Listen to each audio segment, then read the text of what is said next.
would go ahead. I'd like to start with a question to Brother Rabi'.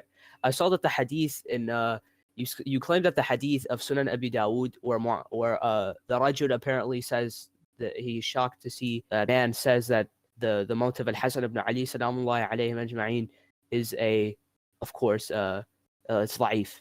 You claim this, and you said it's a musli. He said it's a musibah, but I noticed that I had the hadith on hand, and Al-Albani grades it sahih in Sunan Abi Dawood.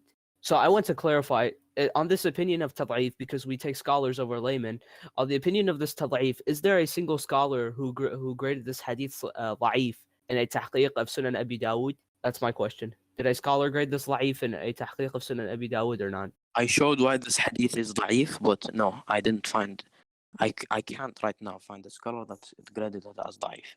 Okay, so the words of scholars go over the words of laymen, and I think people should take the words of Al-Albani when he says this hadith is sahih. Does anyone else have any other questions? All right, question to Rabi'. He says, Sunni scholars say Muawiyah got a reward because he did ijtihad and he was a mujtahid. If I was a mujtahid and do ijtihad and curse Abu Bakr, Umar, and Uthman, will I get a reward? If not, this isn't hypocritical of you to say that Muawiyah got a reward for trying to kill a righteous Khalifa, but I can't get the reward for cursing them. Getting a reward for going against Ali. No, because they say ijtihada fa akhta falahu al-ajr. This is the concept that he's talking about. So he says, why can't I do ijtihad to curse the people the people that they don't admire? So for example, Uthman. Well, because that's the thing. That's a fiqh thing you're doing ijtihad in. And there's something that's cursing the Sahaba, which is something that's pretty much ijma' upon. All right. A brother says, question to Rabi'. Your quote was that the haqq was with Ali alayhi salam. That what does that make Muawiyah for fighting Imam Ali alayhi salam in the Battle of Siffin? Are you trying to implicate that makes him a munafiq? No, I don't think he wants to answer a question. But what? So I think he's going off of your opinion. So what does that make Muawiyah if he was going against the haqq? I think that's basically what he's asking. He's from the fi'atul baghiyah. Okay, all right. Hopefully that answered your question. All right. Sister says, do you like Yazid? No. Question to Rabi' for my brother. Why didn't you answer? You didn't answer. Why did Muawiyah openly sin in the narration of Dawood? The brother who's asking this question, Jazakallah khair. He said that the hadith was la'if, but I asked after the debate ended. I asked the first question: did a scholar say this? And I proceeded to bring a scholar saying that this hadith was sahih. Brother Noir says, question to Rabi', how many ahadith did you neglect set by Saif? I'm not sure. He's not sure. Okay. A brother says, Assalamu alaikum wa alaikum assalam wa rahmatullah. Question for Rabi' al-Harbi. What's your stance of Muawiyah killing Muhammad ibn Abi Bakr, the son of the first Khalifa, and your al-Mu'mineen cursing him and Amr ibn al-As and day and night in her salat? May I please get provided a scan or source for this? The source for which one? Because it has two parts. Both of them. The brother who asked the question, Jazakallah khair, if you could bring it's pretty famous that Muawiyah, I'll go ahead and bring the proof because I have that. But if you can't bring the proof of Aisha wal Mu'mineen cursing him and Amr ibn al-As day and night in her salat, Jazakallah khair, I'll try to get the hadith, inshallah. Another question. So I'm hopping between chats.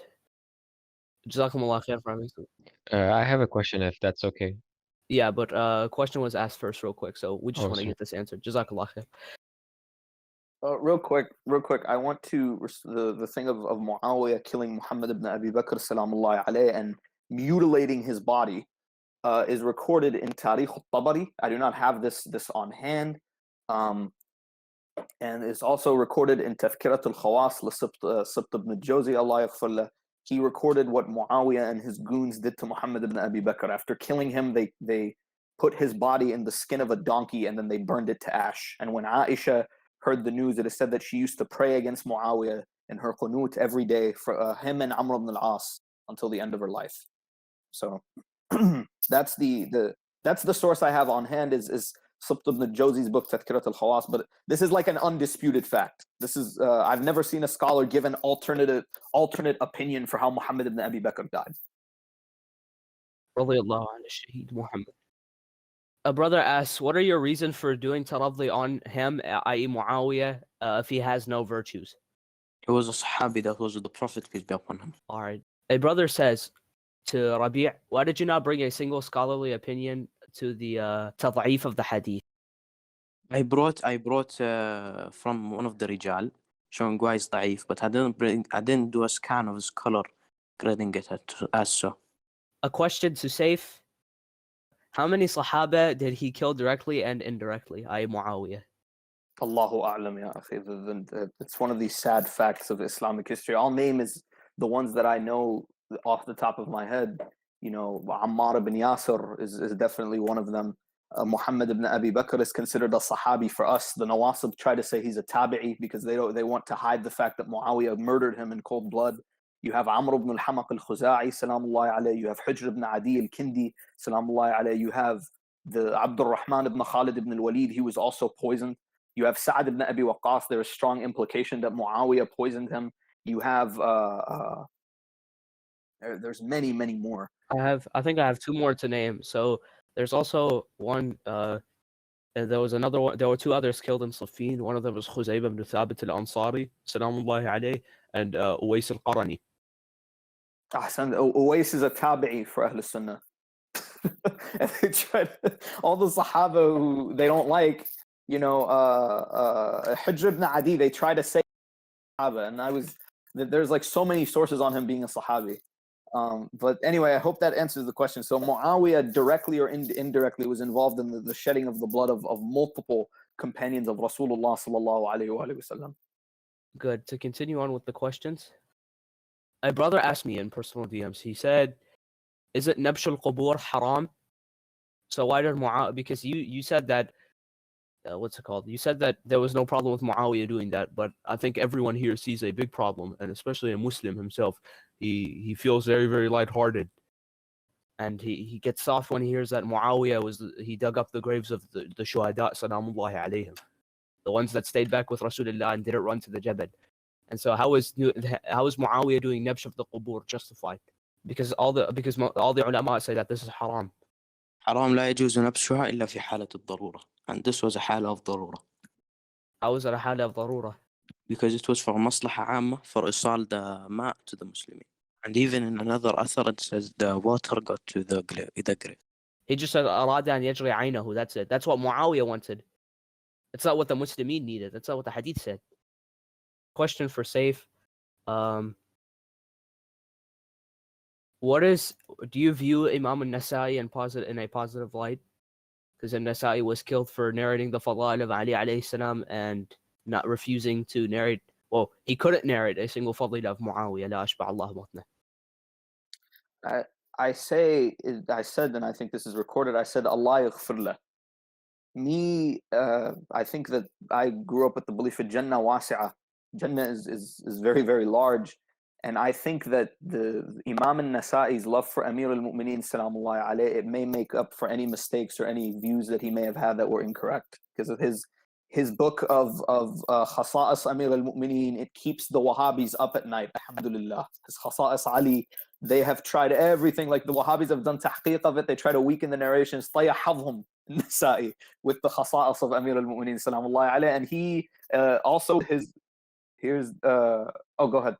Ibn al-Mubarak, the homosexual.